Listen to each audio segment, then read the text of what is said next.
Alors en yoga, il y a plein de respirations pour se détendre, évidemment. Mais il faut garder en tête que si on veut aller vers une détente, ça va être des pranayamas qui vont être axés sur un allongement de l'expiration.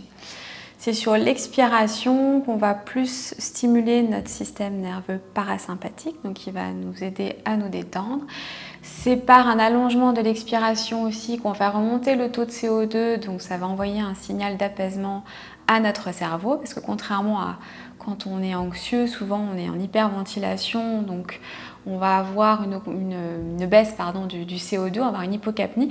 Donc du coup là, on va prendre le contre-courant et on va plutôt allonger l'expire, faire des suspensions de souffle pour pouvoir augmenter notre capnie, notre CO2. Voilà, donc il y a plusieurs types de respiration pour l'anxiété, pour le stress. Celle à laquelle je pense en premier, ça va être Nadi Shodhana. Voilà, donc une respiration alternée.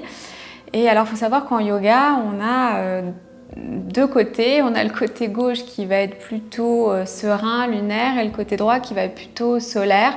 Donc, dans tout ce qui est pranayama pour se détendre, ça va être plutôt le côté gauche, voilà, qu'on va plutôt essayer de stimuler. Donc voilà, donc là c'est Nadi Shodhana Bedhana, donc ça c'est par la gauche, mais sinon on peut aussi faire la respiration alternée pour voilà, trouver un équilibre au niveau de sa respiration.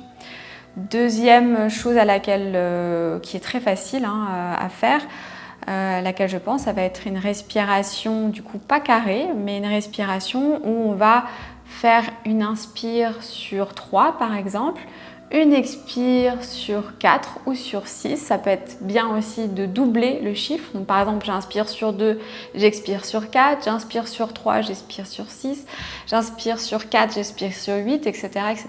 Donc ça, et puis y aller par palier, donc il faut que ça reste toujours très agréable quand même. Il ne faut pas que vous sentiez une sensation d'étouffement, ça c'est pas très agréable et au contraire ça augmente le stress. Donc on y va par palier, petit à petit, et on essaye de prolonger l'expiration à chaque fois.